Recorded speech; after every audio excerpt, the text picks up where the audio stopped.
Valente da Pátria, boa noite. Aqui é Ana Inês Fachin, Movimento Bandeira dos Fortes, Asbrapa e Bento Brasil. Agora 23 horas, 22 minutos, 19 de junho de 2024, em frente ao quartel do 6º Becom, Bento Gonçalves, Rio Grande do Sul.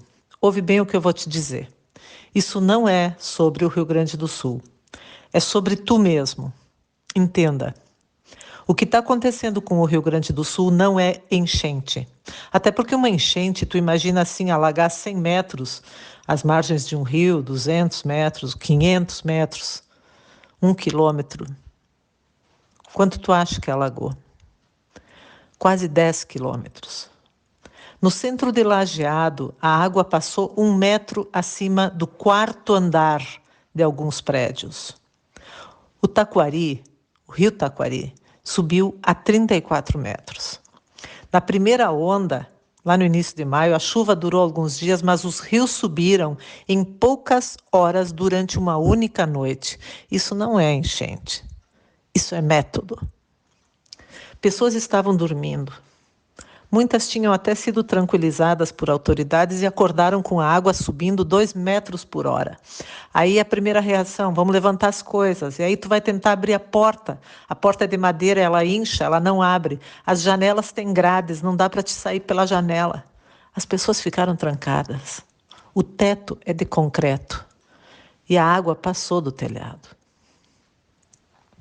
A área do Rio Grande do Sul, que rapidamente ficou mais submersa, equivale a 2 países europeus que teriam sido inteiramente submersos, destruídos, liquidados.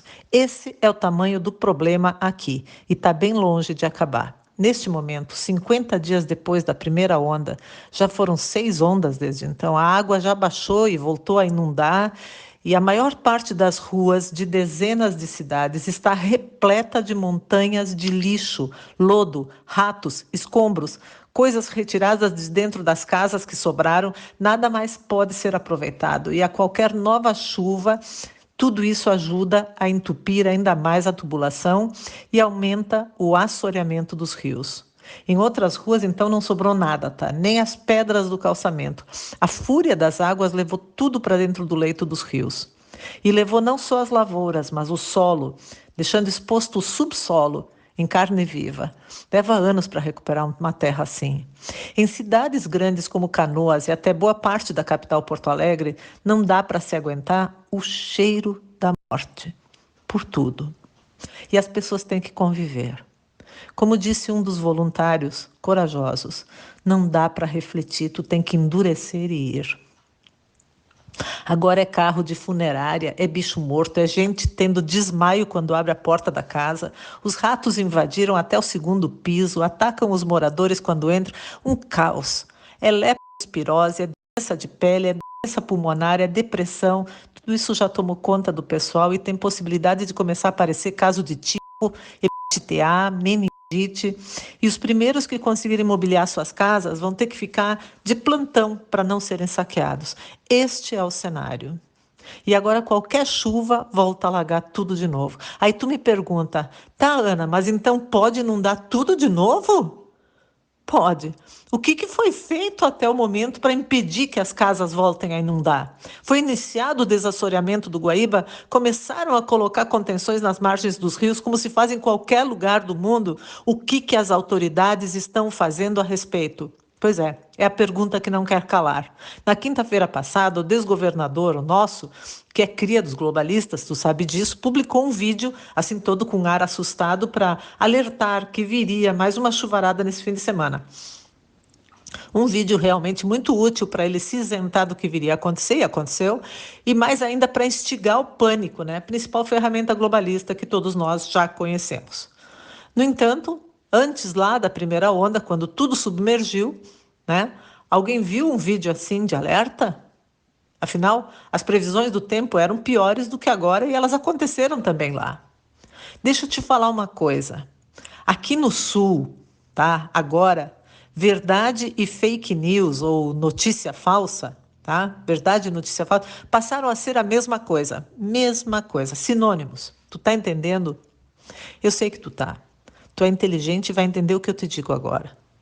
É notícia falsa que o governo federal não está ajudando em nada os gaúchos. Ele só ofereceu financiamentos com o dinheiro dos impostos dos próprios gaúchos e veio aqui só fazer turismo de enchente, fazer selfie e ainda está enrolando e atrapalhando o retorno do aeroporto para que a concessionária desista, devolva o aeroporto e aí ele seja entregue, todos sabem para quem.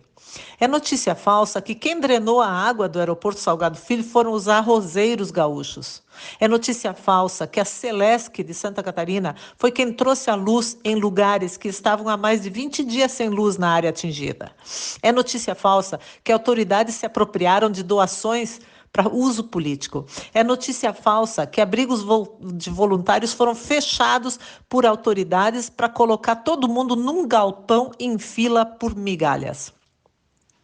É notícia falsa que milhares de voluntários resgataram milhares de vidas e impediram que houvesse infinitamente muito mais mortes por afogamento, por fome, por sede, por latrocínio nas casas que foram atingidas. É notícia falsa que os voluntários estão sendo tratados por pretensas autoridades como se fossem bandidos, criminosos, contrabandistas por quererem entregar os donativos e falarem a verdade.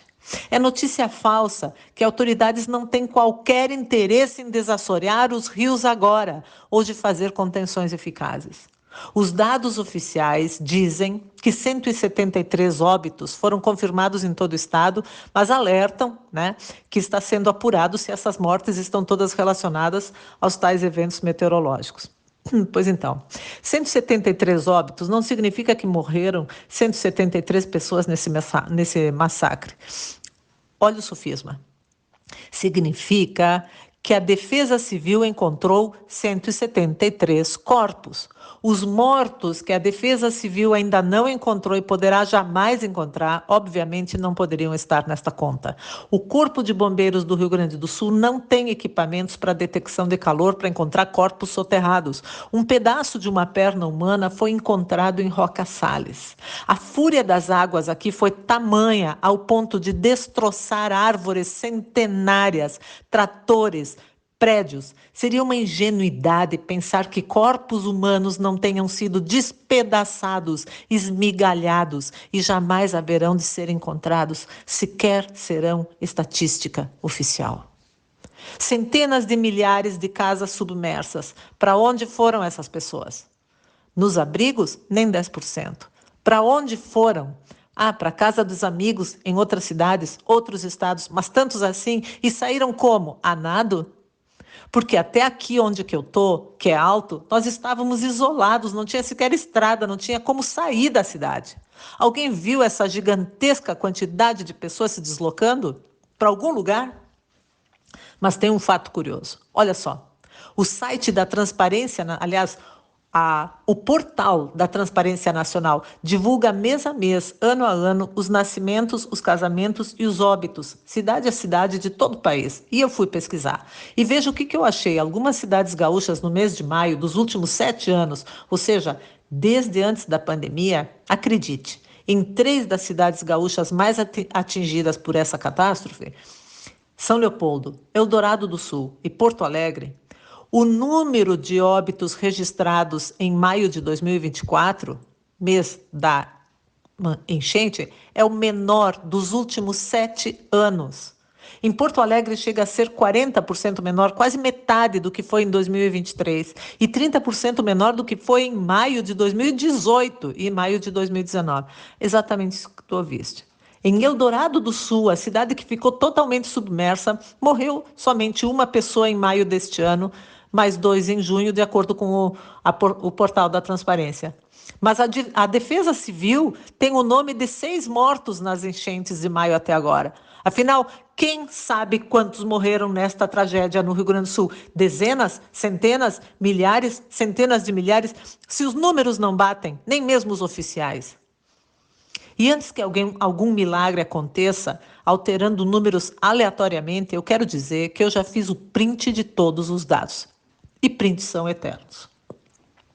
Ana, tu tem que entender que eles não devem estar conseguindo registrar todos os óbitos porque o sistema está fora do ar, por causa dos alagamentos, etc. Olha, deixa eu te dizer um negócio. Os impostos aqui não deixaram de ser cobrados. As multas não deixaram de ser cobradas. Os pedágios estão todos funcionando. E o tal portal da transparência é federal. Bom, como dizia minha avó, o diabo faz a panela, mas sempre esquece a tampa. Olha, eu não vou me ater aqui às causas desta catástrofe, tá? E nem ao real volume de vítimas. Se ainda há alguma coisa que alguém ainda não saiba, vai saber num tempo muito próximo, mais próximo do que imagina. Sem que eu precise aqui atiçar os vermes intestinais da Gestapo. Entenda, a especulação imobiliária queria construir na beira do Guaíba e aí fez o quê? Se uniu à ala da esquerda corrompida, especialmente de dentro das universidades. E aí passou-se a chamar o Guaíba de lago, para diminuir a margem de preservação, para tornar o judiciário e o Ministério Público reféns de uma narrativa supostamente científica. Até os anos 80, o Judiciário e o Ministério Público do Rio Grande do Sul eram os mais conceituados do Brasil. Isso certamente incomodava alguém. O aparelhamento começou aqui e se espalhou pelo país. Juntou-se o interesse dessa esquerda corrupta em ter o poder com o interesse do globalismo em acabar com a cultura do Rio Grande do Sul, de um povo conservador, nacionalista, firme, guerreiro, de convicções, de espírito cooperativista, combativo, um povo que não se entrega. A história do Brasil foi escrita em vários de seus principais momentos por gaúchos. Plácido de Castro, gaúcho, com seus 50 homens, foi ele quem treinou esses 50 homens e impediu, assim, que a Inglaterra se apropriasse do Acre no início de 1900. O território do Acre, aliás, é maior do que a Inglaterra. Getúlio Vargas, com todos os seus defeitos, ele era nacionalista. Ele entrou para a história do mundo, ou deveria ter entrado, como o único ditador a entregar o poder espontaneamente, por vontade própria, e voltar simplesmente para sua casa, cuidar da sua fazenda. Isso não existe na história da humanidade. Só aqui, um ditador que entrega o poder. Isso não existe. Só nós. Depois foi chamado, então, a concorrer à presidência, viu? E foi eleito com cédulas, não com impulsos eletrônicos invisíveis. Até ser suicidado, claro, método. O próprio Brizola, que também tinha seus defeitos e era da esquerda, mas aquela esquerda romântica, aquela esquerda idealista, ele era nacionalista. Ele foi trucidado pela mídia, perdendo a eleição à presidência por uma margem insignificante para o Collor de Mello. Onde quer que tu vá nesse país e no mundo, tu vai encontrar um gaúcho que fez a diferença onde quer que tenha firmado suas raízes. Gaúchos desbravaram as terras mais inóspitas do nosso país. Foram os gaúchos a povoar o extremo oeste do Paraná, graças às trilhas que foram abertas pela tropa do Marechal Rondon. Os gaúchos ajudaram a construir a história do Cerrado, da Amazônia, do Piauí. Tem gaúcho trabalhando com afinco em cada canto do nosso Brasil e sempre bem acolhidos em cada lugar. E também por isso, a nossa gratidão. O gaúcho é uma pedra no sapato da oligarquia globalista, porque ele é uma fonte inesgotável de nacionalismo. Aqui há uma raiz muito forte, um povo que tem o seu próprio hino, e todo gaúcho, desde pequeno, sabe cantar com orgulho a letra inteira do hino do Rio Grande do Sul. Um povo que honra a sua própria cultura, com um brio diferenciado, e tem seu tradicionalismo com orgulho. Isso é um problema enorme para os globalistas que querem acabar com o nacionalismo e estabelecer um poder único no mundo, o poder deles. Entenda a mente do inimigo, e ele quer sim acabar com o povo gaúcho, subjugar. E aí tu me perguntas como é que o povo gaúcho elegeu um filhote de globalismo para desgovernador. E eu te respondo: eleição não se ganha, se toma, né? Bem disse o ministro que depois desdisse. O que está acontecendo aqui é um ataque jamais visto na história deste país. Nós estamos sendo bombardeados, querem apavorar o gaúcho para que abandone as suas terras. As terras alagadas, que agora estão desvalorizadas, eram as mais valorizadas do estado. São as terras mais produtivas do mundo. Os primeiros a chegar aqui foram portugueses e espanhóis e eles ocuparam o Pampa. E por este Pampa tanto lutaram entre si. Depois vieram os alemães e aí escolheram os vales, que são tão férteis e abundantes. Por fim sobraram as montanhas. E os italianos, né, que vieram por último, não tiveram escolha, compraram as montanhas. Mas os vales, gente, os vales são espetaculares. Para a especulação imobiliária, nada mais oportuno do que uma inundação. Essa coisa das coincidências que não existem. Vivas ou mortas, as pessoas estão sendo empurradas para fora destas áreas. E depois, aí sim, eu tenho certeza, o poder público, às custas do povo, vai fazer o desassoreamento dos rios, os muros de contenção, como existe em qualquer lugar do mundo. E essas áreas vão ser de novo supervalorizadas, só que nas mãos deles, não do povo. Isso é desenvolvimento? Não. Isso é crime. E não é inédito sequer a criatividade nesse método. Gaúcho, não abandona a tua querência, fica firme. Uma enchente dessas não é por acaso, tem um propósito e tu já entendeste qual é. Tu tens sangue nas veias, tu sabe que tu és capaz de dobrar e vencer o sistema. O Rio Grande do Sul está literalmente sob ataque. Não é uma guerra, porque em guerra pressupõe-se ataque dos dois lados. Só um lado está atacando, então não é guerra, é massacre. Entenda o que quer que tu esteja, isso tem a ver contigo. O Rio Grande do Sul é a base, os pés desse país. Cortem-se os pés, este é o plano, e não andará mais. Só que não, meteram-se com o povo errado. Mais um tiro no pé desses globalistas dessa esquerda corrupta. Aqui é a terra do Sepete Araju, Coiê, Oguerê, Coiara. Essa terra tem um dono. Gaúcho tem fibra, é lutador. O povo está vendo os interesses de alguns no caos para depois fazerem mídia e aparecerem na fotografia como salvadores num plano marshmallow de reconstrução ou com um punhado de esmolas e promessas de um futuro embalado em fita dourada, mas assustador. Estão subestimando a inteligência e a força dos gaúchos que amam o seu chão. Aqui o povo está vendo e está entendendo que depende só de si mesmo, unido, que não precisa que alguém o governe, precisa sim ser servido pelo serviço que paga e não está sendo servido. E se esse serviço não funciona, se esse sistema falha miseravelmente com o povo, como falhou mais uma vez, ele não serve ao povo, ele serve a si mesmo. Como diz o Browning, o governo primeiro quebra tuas pernas, depois te vende uma muleta, e aí tu agradece por voltar a andar, mesmo capenga. Onde quer que tu esteja, entenda que o povo tem poder quando está organizado. Organiza a tua entidade civil conservadora para ontem. A catástrofe que nós estamos vivendo não é a primeira nem é a última, mas é a última que nos pega de calças curtas. E agora eu falo contigo, voluntário. Voluntário que tem um valoroso grupo de voluntários que estão salvando o Rio Grande do Sul. Vamos juntos subir mais um degrau e formarmos uma organização do povo preparada para o enfrentamento de enchentes ou do que quer que seja da próxima vez. Uma rede de grupos voluntários de resgate e salvamento preparada, equipada. Se tu tem um grupo de voluntários trabalhando, entra em contato pelo e-mail bentobrasil3@gmail.com. É Bento Brasil número 3. bentobrasil3, @gmail.com. Usa a minha ponte. Vamos nos fortalecer, porque um voluntário como tu não é um criminoso como o sistema tenta desmerecer. Um voluntário é uma pessoa de sentimentos nobres, um ser singular, uma fortaleza. Me manda o teu e-mail. Valente, veja, é bem importante. Não confia e não cai nas armadilhas plantadas para te confundir.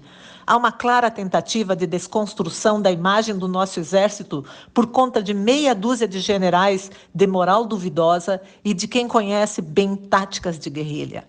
Tentaram usar a situação que estamos vivendo aqui no Sul para alimentar essa desconstrução do exército. Só que não deu certo, tá ok? Policial, soldado, eu sei que tu me ouves. Nós sabemos o que está acontecendo. As famílias de soldados também ficaram embaixo d'água e foram atingidas, como todos nós. Nós vimos soldados chegando no salvamento e recebendo ordem para ir embora. Vimos muitos que foram para casa, tiraram a farda e voltaram como civis para ajudar.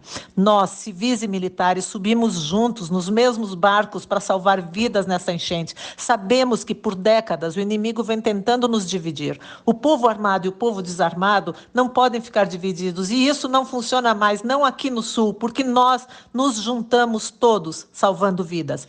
Esse foi o tiro no próprio pé do sistema. O teatro acabou. Nós somos todos um só povo, armado e desarmado, como nunca deveríamos ter deixado de ser.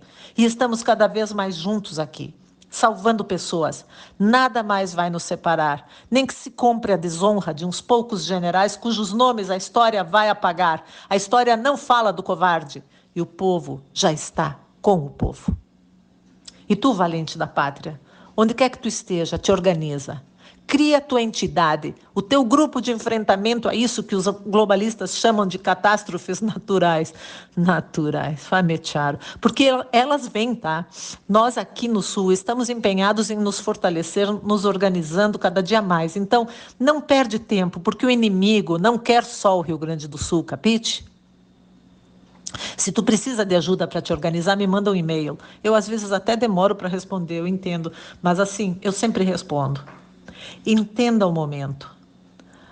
A paz social se sustenta sobre 3 pilares, como explica o professor Padilla. E um destes pilares é o sistema jurídico, que estimula a conduta correta e pune a incorreta. Mas quando a justiça se torna relativa, se sobressai a instabilidade jurídica, então esse pilar perde a sustentação e provoca a ruptura da paz social. O Brasil inteiro e até pessoas de outros países estão unidos para salvar o nosso Rio Grande do Sul.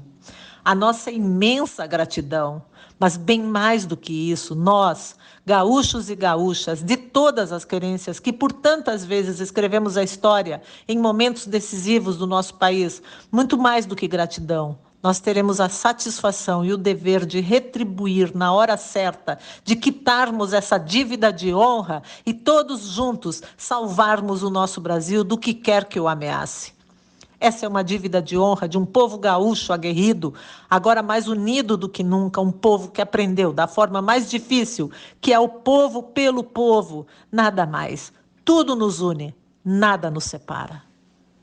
É muito fácil manter um castelo que nunca foi abalado. Um castelo que sobrevive a ataques e se reconstrói. É assim que se torna uma fortaleza. E esse é o povo gaúcho, que não se rende nunca, que não é bobo, que está vendo, que sabe governar a si mesmo e vai ressurgir mais forte do que nunca, acima dos desgovernos. Não é um povo que quer se separar do resto do país, isso é balela. Pelo contrário, é um povo que defende a democracia, que quer de volta o seu Estado democrático de direito e quer retomar, e esse é o verbo, retomar com seus irmãos dos 4 cantos deste país, a nação que nos foi tomada.